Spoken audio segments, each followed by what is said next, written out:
Good evening प्यारे बच्चों, स्वागत है आपका हमारे YouTube channel IAIT smart learn में। आज मैं आप सभी के लिए 10th सोशल साइंस का बहुत ही VBI ऑब्जेक्टिव क्वेश्चन आंसर लेकर के आई हूँ, जो आपके एग्ज़ाम के लिए बहुत ही महत्वपूर्ण है। यदि आप 2024 में एग्ज़ाम देने वाले हैं तो ये सारे सवाल आपके लिए बहुत ही महत्वपूर्ण है। अगर आप इन सारे सवालों को याद कर लेते हैं तो एग्ज़ाम में बहुत ही अच्छा मार्क्स ला सकते हैं। अगर आप हमारे चैनल पे नए हैं तो चैनल को सब्सक्राइब कर लीजिए और वीडियो को लाइक भी कर दीजिएगा और साथ में अपने दोस्तों के पास इस वीडियो को ज़्यादा से ज़्यादा शेयर कीजिए ताकि उन्हें भी इस वीडियो का लाभ हो सके। अगर आप टेलीग्राम चैनल को ज्वाइन नहीं किए हैं तो डिस्क्रिप्शन बॉक्स में लिंक दिया हुआ है, वहाँ से आप हमारे टेलीग्राम चैनल को ज्वाइन कर सकते हैं। तो चलिए हम वीडियो को शुरू करते हैं। पहला क्वेश्चन है, निम्न में से कौन सा उद्योग कृषि पर आधारित नहीं है? कृषि पर आधारित यानी कि किसान पर जो है वह आधारित नहीं है। आपका ऑप्शन है A सूती वस्त्र, B सीमेंट, C चीनी, D जूट। सूती वस्त्र जो है वह रेशम से बनाया जाता है और रेशम कौन उगाता है? तो किसान उगाते हैं। चीनी गन्ना से बनाया जाता है और गन्ना कौन लोग उगाते हैं? तो किसान लोग ही उगाते हैं। जूट यानी कि जिससे चट्टी बोरा बनाया जाता है, तो जूट भी किसान से ही संबंधित है। लेकिन आपका सीमेंट जो है वह किसान से संबंधित नहीं है।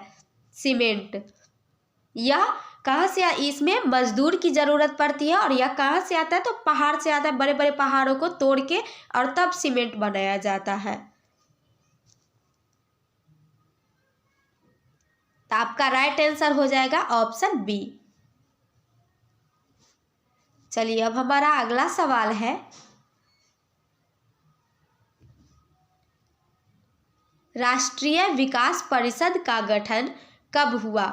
राष्ट्रीय विकास परिषद का गठन कब हुआ?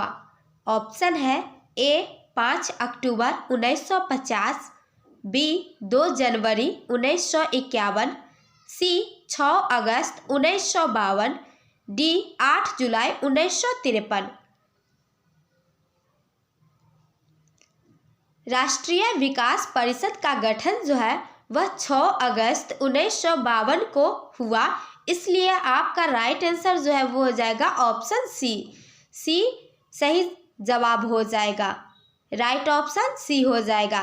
देखिए आपको हम पढ़ने का तरीका बता देते हैं। अगर मान लेते हैं कि यहाँ पे 50 क्वेश्चन है, 50 क्वेश्चन मानना क्या, 50 क्वेश्चन इसमें है ही, 50 क्वेश्चन है। अगर इसमें से हमको 45 क्वेश्चन आता है तो 45 क्वेश्चन का रिवीजन हो गया, और 5 जो नहीं आता है आप लोग नोटबुक लेके बैठ जाइए, नोटबुक और पेन लेके बैठ जाइए।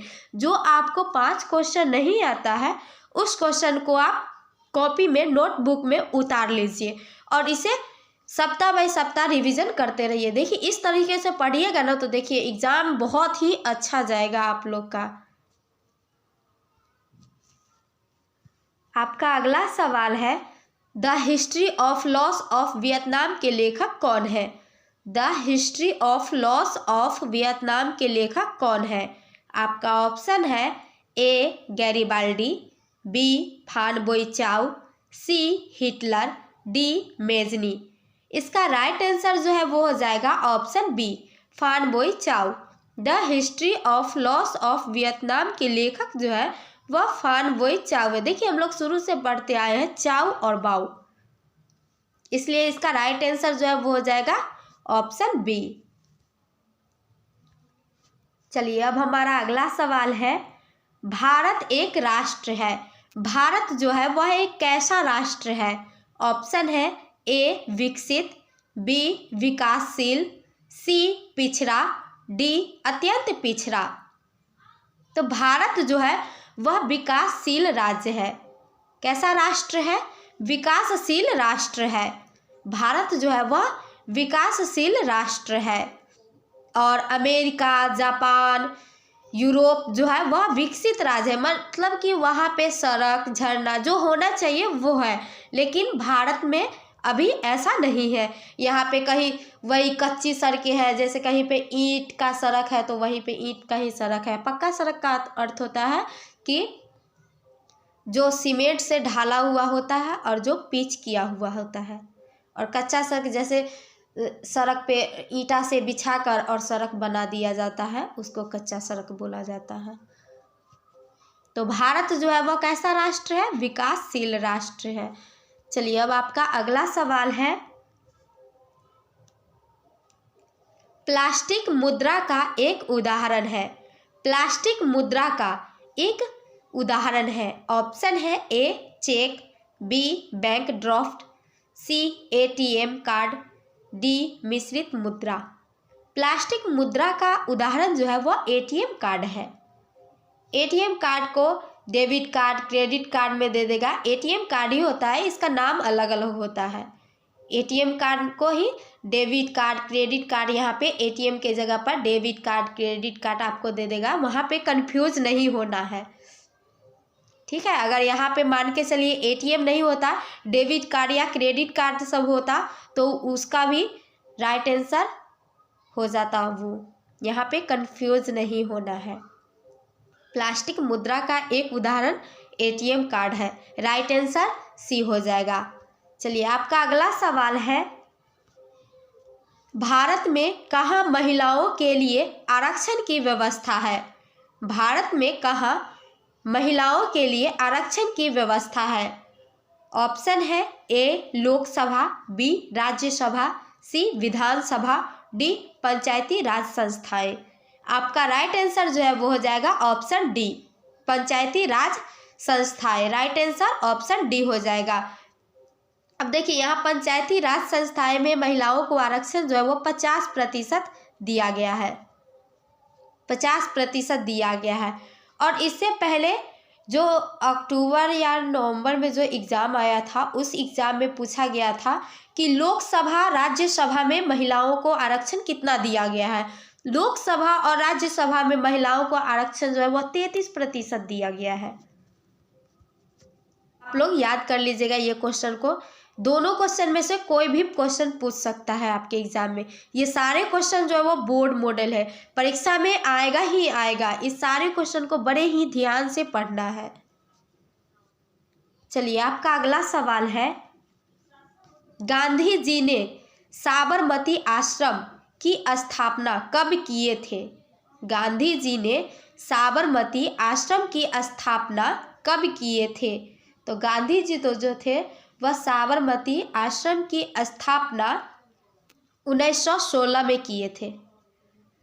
1916 में किए थे। और इसमें से एक क्वेश्चन और आता है कि दक्षिण अफ्रीका से गांधी जी भारत कब आते हैं? दक्षिण अफ्रीका से गांधी जी भारत कब आते हैं? दक्षिण अफ्रीका से गांधी जी भारत 1915 में आते हैं। 1915 ईस्वी में, ठीक है। गांधी जी साबरमती आश्रम की स्थापना 1916 में करते हैं। और ये क्वेश्चन आता है कि दक्षिण अफ्रीका से गांधी जी भारत कब आते हैं? तो इसका राइट आंसर हो जाएगा 1916 में। कब आते हैं? 1916 में आते हैं। इस क्वेश्चन को याद कर लीजिएगा। चलिए अब हमारा अगला सवाल है, देखिए यहाँ पे वही क्वेश्चन है ना, इसका राइट आंसर हो जाएगा ऑप्शन डी, 1916 में। चलिए अब हमारा अगला क्वेश्चन है, भारत के केंद्रीय बैंक कौन सा है? भारत के केंद्रीय बैंक कौन सा है? या इस क्वेश्चन को ऐसे भी पूछ सकता है कि भारत का बैंकों का बैंक किसे कहते हैं? भारत का बैंकों का बैंक किसे कहते हैं? या फिर इस तरह से पूछ सकता है कि भारत का सर्वोच्च बैंक कौन सा है? ऑप्शन है A Reserve Bank of India, B क्षेत्रीय ग्रामीण bank, C State Bank of India, D Punjab National Bank. आपका राइट आंसर जो है वो हो जाएगा option A, Reserve Bank of India.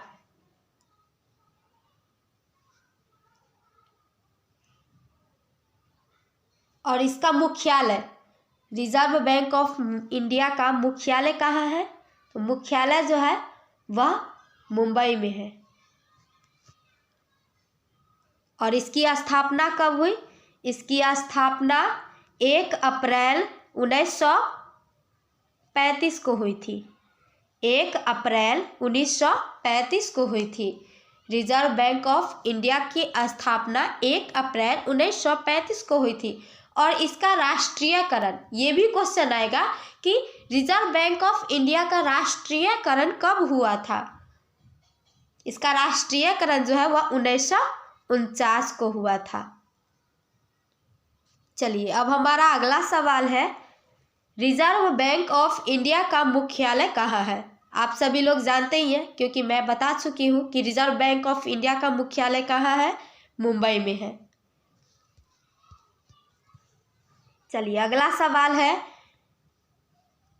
Reserve Bank of India का स्थापना कब हुआ था? आप लोग को पता है कब हुआ था? 1 अप्रैल 1935 को।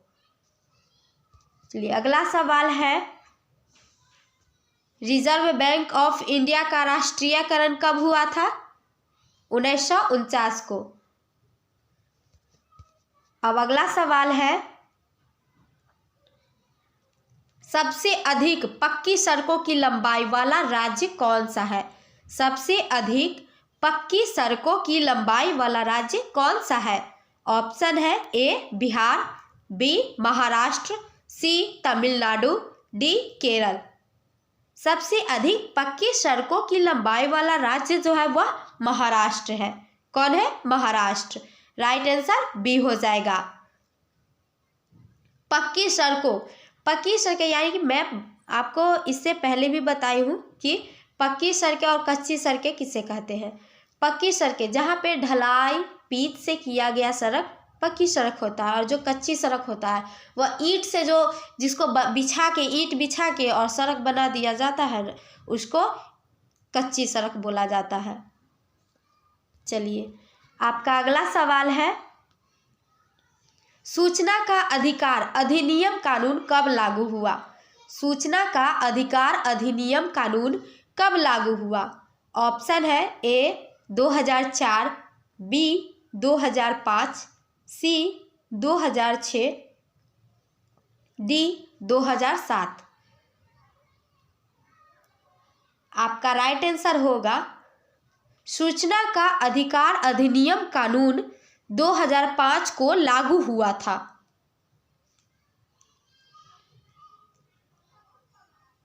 और हाँ, यहाँ से एक क्वेश्चन और आएगा, सूचना का अधिकार आंदोलन का शुरुआत कहाँ से हुआ था? सूचना का अधिकार आंदोलन का शुरुआत कहाँ से हुआ था? सूचना का अधिकार आंदोलन का शुरुआत जो है वह राजस्थान से हुआ था। कहाँ से हुआ था? राजस्थान से हुआ था। और पंचायती राज का शुरुआत भी राजस्थान से ही हुआ था। ये क्वेश्चन भी आप लोग याद कर लीजिएगा, आपके एग्जाम में बहुत ही काम आएगा। याद कर लीजिए कि ये सारे सवाल जो है वो बहुत ही VVI है, आप लोगों को इसको याद कर लेना है, ये एग्जाम में आपकी ज़रूर आएगा। चलिए आपका अगला सवाल है, सूचना का अधिकार आंदोलन का शुरुआत कहाँ से हुआ था? पता है कहाँ से हुआ था? राजस्थान से हुआ था। चलिए आपका अगला सवाल है, पंचायती राज्य का शुरुआत कहाँ से हुआ था? पंचायती राज का शुरुआत राजस्थान से हुआ था। आपका अगला सवाल है, टीपू सुल्तान कहाँ के शासक थे? जो टीपू सुल्तान थे वह कहाँ के शासक थे? टीपू सुल्तान जो है वह मैसूर के शासक थे, इसलिए आपका राइट आंसर ए हो जाएगा। मैसूर के, राइट आंसर ए हो जाएगा। चलिए अब हमारा अगला सवाल है, सविनय अवज्ञा आंदोलन कब और कहाँ से शुरू हुआ? सविनय अवज्ञा आंदोलन कब और कहाँ से शुरू हुआ? ऑप्शन है ए भुज 1920, बी अहमदाबाद 1930, सी दांडी 1930, डी दिल्ली 1947। इसका राइट आंसर होगा ऑप्शन सी, दांडी 1930। सविनय अवज्ञा आंदोलन दांडी से शुरू हुआ था और 1930 को हुआ था। और इस सविनय अवज्ञा आंदोलन को करने वाले कौन थे? तो महात्मा गांधी थे। कौन थे? महात्मा गांधी थे। और यह दांडी यात्रा से शुरू किए गए थे। दांडी यात्रा 12 मार्च 1930 से शुरू हुआ था, 6 अप्रैल 1930 तक चला था, जिसमें गांधी जी ने साबरमती से अरब सागर यानी कि दांडी के तटीय शहर तक 78 अनुयायियों के साथ 2041 मील की यात्रा की। और इस यात्रा का उद्देश्य गांधी और उनके समर्थकों द्वारा समुद्र के जल से नमक बनाकर ब्रिटिश नीति की उल्लंघन करना था। चलिए अब हमारा अगला सवाल है, वार एंड पीस किसकी रचना है? वार एंड पीस किसकी रचना है? वार एंड पीस जो है वह लियो टॉल्स्टॉय की रचना है। Leo Tolstoy. Right answer option B हो जाएगा। चलिए अब हमारा अगला सवाल है, दास कैपिटल किसकी रचना है? दास कैपिटल किसकी रचना है?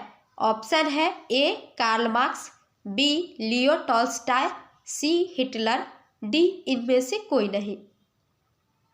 दास कैपिटल जो है वह कार्ल मार्क्स की रचना है, इसलिए आपका राइट आंसर ए हो जाएगा। चलिए अब हमारा अगला सवाल है, वेदों की ओर लौटो का नारा किसने दिया था? वेदों की ओर लौटो का नारा किसने दिया था? ऑप्शन है ए रामकृष्ण परमहंस, बी स्वामी विवेकानंद, सी स्वामी दयानंद सरस्वती, डी टैगोर, रविंद्रनाथ टैगोर। तो वेदों की ओर लौटो का नारा जो है वह स्वामी दयानंद सरस्वती दिए थे, इसलिए आपका राइट आंसर सी होगा, स्वामी दयानंद सरस्वती। वेदों की ओर लौटो का नारा कौन दिए थे? स्वामी दयानंद सरस्वती दिए थे। और इससे एक क्वेश्चन और आएगा कि आर्य समाज की स्थापना किसने किया था? आर्य समाज की स्थापना किसने किया था? स्वामी दयानंद ने। और कब किए थे?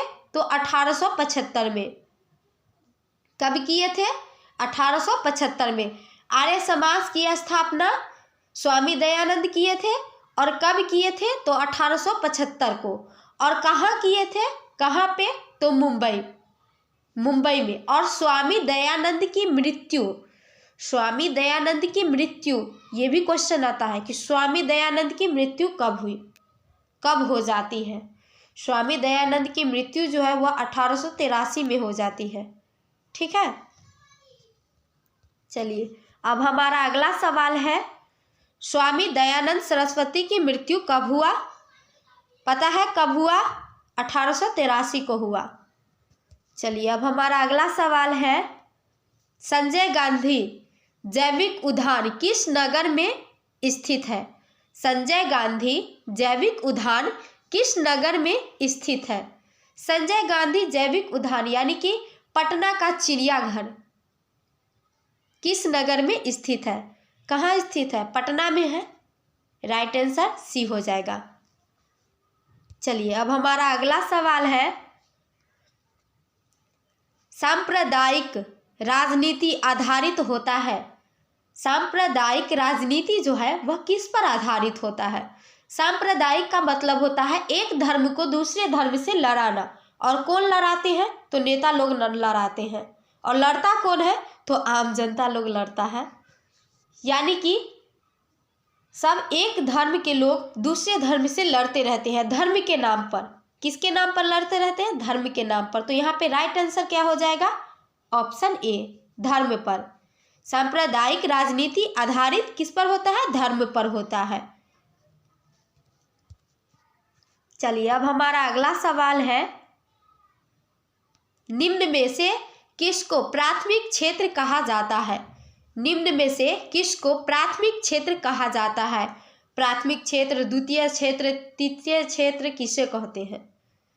ऑप्शन है ए सेवा क्षेत्र, बी कृषि क्षेत्र, सी औद्योगिक क्षेत्र, डी इनमें से सभी। राइट आंसर हो जाएगा आपका ऑप्शन बी। कृषि क्षेत्र को प्राथमिक क्षेत्र कहा जाता है। कृषि क्षेत्र को प्राथमिक क्षेत्र और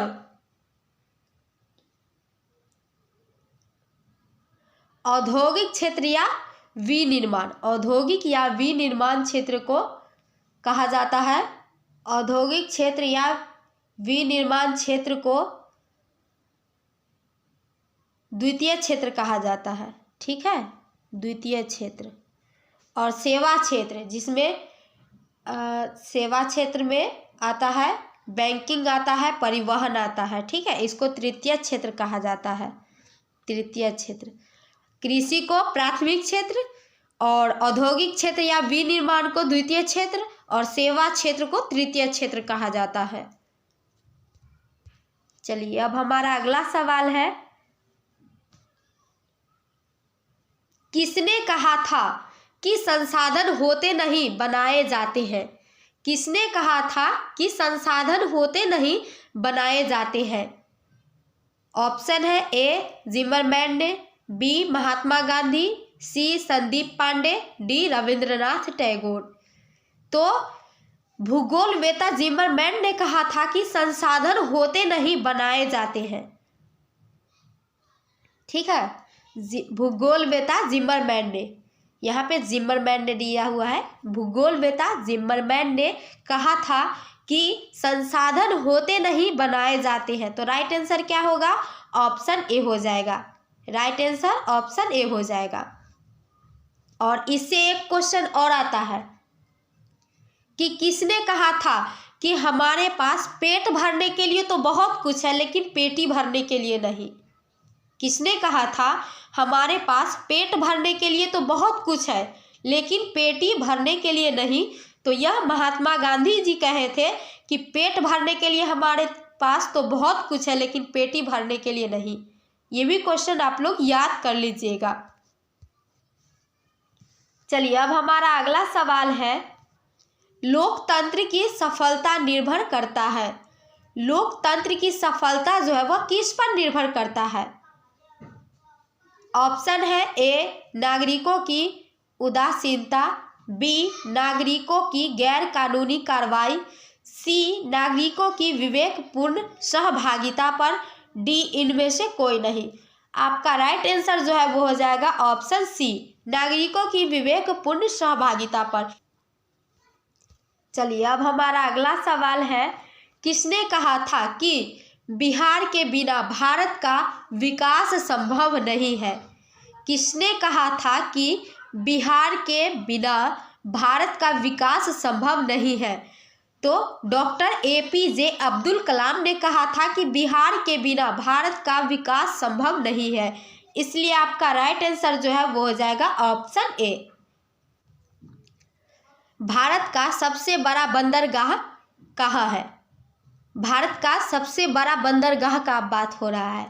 ऑप्शन है ए मुंबई, बी चेन्नई, सी Kolkata, D Kandla.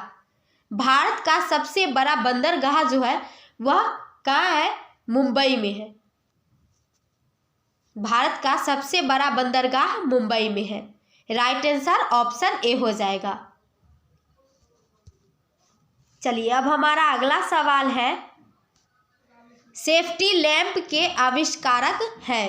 Safety lamp के आविष्कारक जो है वो कौन है? ऑप्शन है ए न्यूटन, बी जॉन के, सी हेम्फ्री डेवी, डी इनमें से कोई नहीं। सेफ्टी लैंप के आविष्कारक जो है वो हेम्फ्री डेवी है। राइट आंसर सी हो जाएगा। और इससे एक और क्वेश्चन आएगा आपको कि वाष्प इंजन का आविष्कार किसने किया? वाष्प इंजन का आविष्कार जो है वह किसने किया? तो वाष्प इंजन का आविष्कार जेम्स वाट ने किया था। कौन किया था? James Watt. चलिए अब हमारा अगला सवाल है, वही है, इस सवाल का तो आंसर जानते ही हैं आप लोग, जेम्स वाट, जो अभी मैं बताई हूँ तुरंत ही। चलिए अब हमारा अगला सवाल है, भारतीय राष्ट्रीय कांग्रेस का स्थापना कब हुआ? भारतीय राष्ट्रीय कांग्रेस का स्थापना कब हुआ? भारतीय राष्ट्रीय कांग्रेस का स्थापना जो है वह 1885 में हुआ। कब हुआ? 1885 में। राइट आंसर ऑप्शन ए हो जाएगा। और किसने किया था? ए हो ह्यूम ने किया था। भारतीय राष्ट्रीय कांग्रेस की स्थापना किसने किया था? ए हो ह्यूम ने किया था।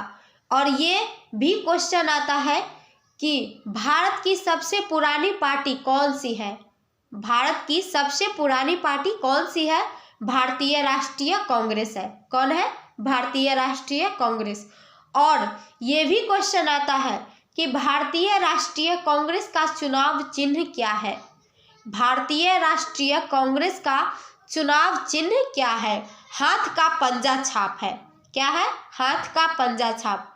और एक क्वेश्चन और आता है, भारतीय राष्ट्रीय कांग्रेस के पहले अध्यक्ष कौन है? भारतीय राष्ट्रीय कांग्रेस के पहले अध्यक्ष कौन है? WC बनर्जी, यानी कि वोमेश चंद्र बनर्जी। चलिए अब हमारा अगला सवाल है,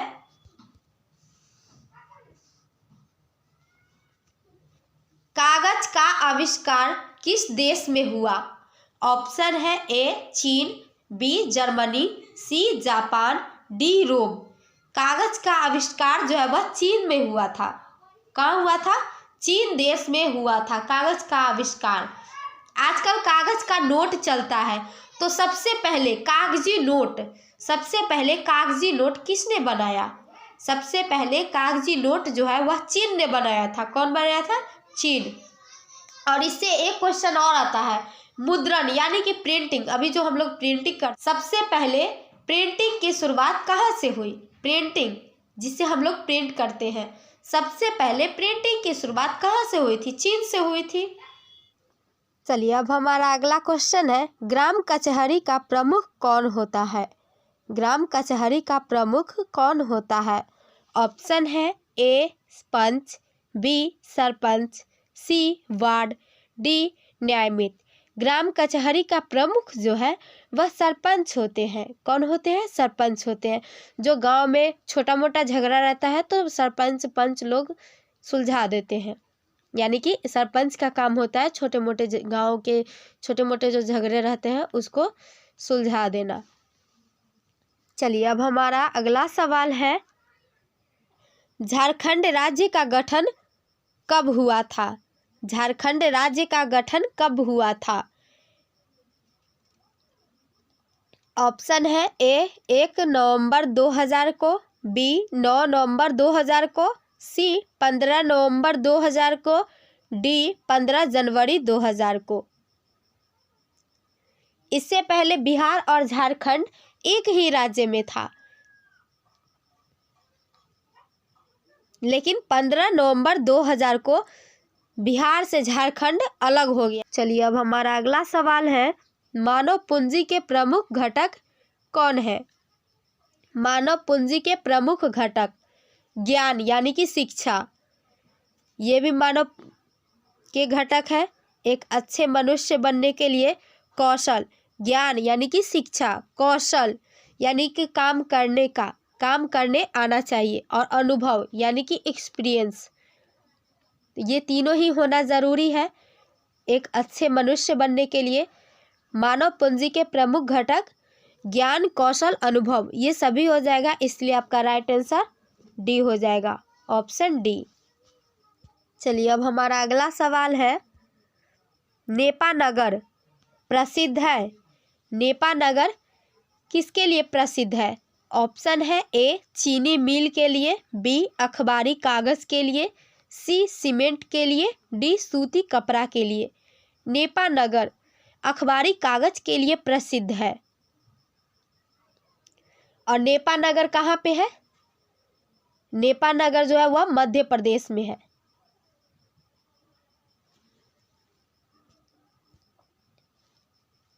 ये भी आपको पूछ सकता है कि नेपा नगर कहाँ पे है, तो आपको याद रखना है कि मध्य प्रदेश में है नेपा नगर। चलिए अब हमारा अगला सवाल है, लाल कुर्ती का गठन किसने किया था? लाल कुर्ती का गठन किसने किया था? ऑप्शन है ए बिस्मार्क, बी मेजनी, सी काबूर, डी गैरीबाल्डी। लाल कुर्ती का गठन जो है वह गैरीबाल्डी किया था। और इससे एक क्वेश्चन और आता है कि लाल सेना का गठन कौन किया था? लाल सेना का गठन ट्रॉट्स्की किया था। आगे यहाँ पे क्वेश्चन, लाल सेना का गठन किसने किया था? ट्रॉट्स्की ने किया था। राइट आंसर डी होगा। चलिए अब हमारा अगला सवाल है, अंतर्राष्ट्रीय मजदूर दिवस का किस दिन को मनाया जाता है? अंतर्राष्ट्रीय मजदूर दिवस किस दिन को मनाया जाता है? ऑप्शन है ए 1 मई, बी 5 मई, सी 10 मई, डी 15 मई। अंतर्राष्ट्रीय मजदूर दिवस 1 मई को मनाया जाता है। राइट आंसर ए हो जाएगा। और महिला दिवस, ये भी क्वेश्चन आता है कि महिला दिवस कब मनाया जाता है? महिला दिवस 8 मार्च को मनाया जाता है, 8 मार्च को।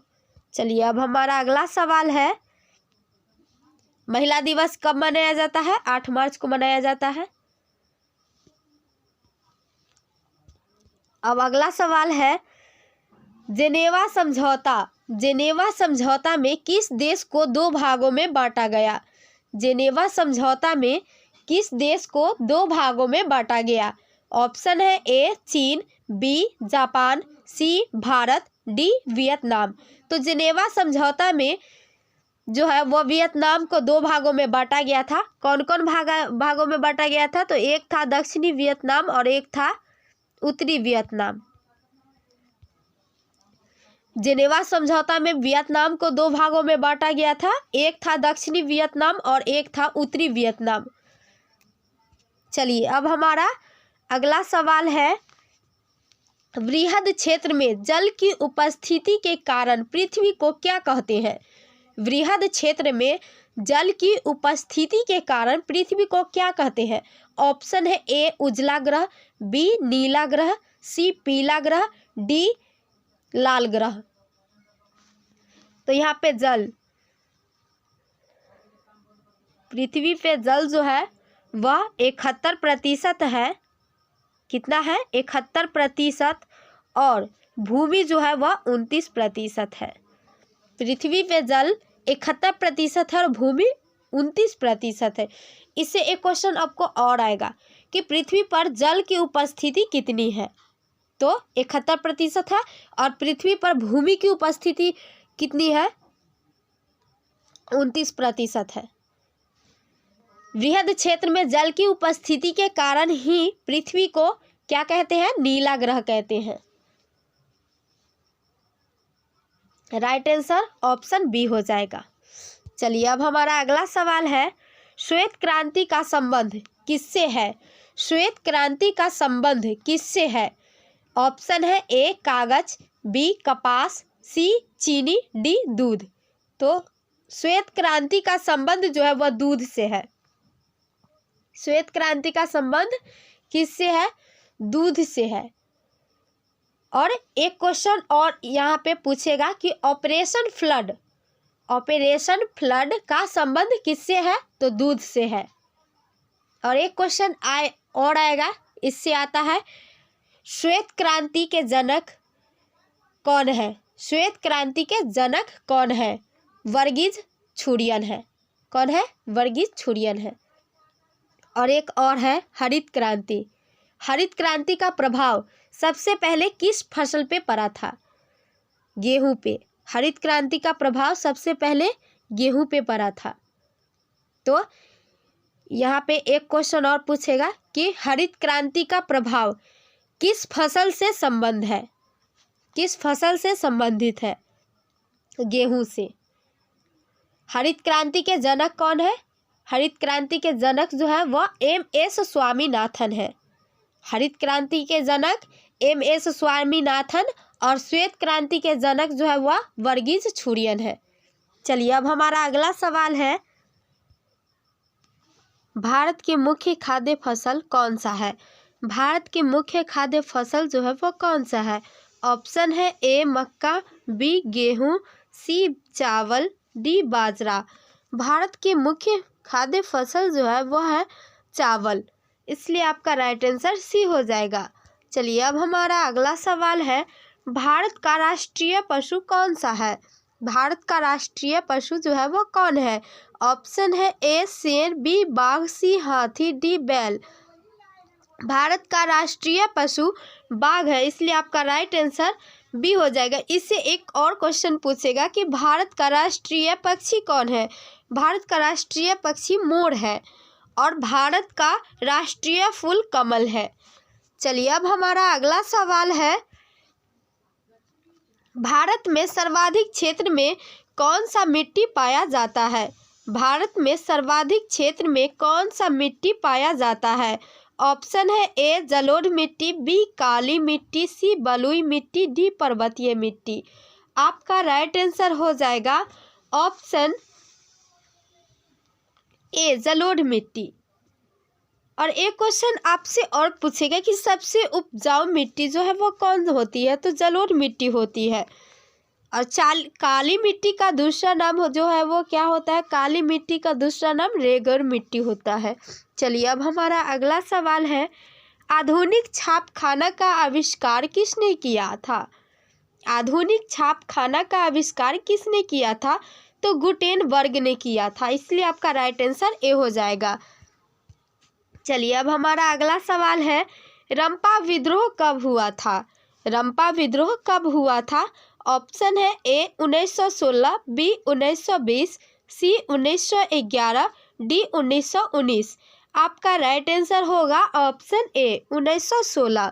चलिए अब हमारा अगला सवाल है, भारत में संसद बनाने के लिए न्यूनतम आयु कितना होना चाहिए?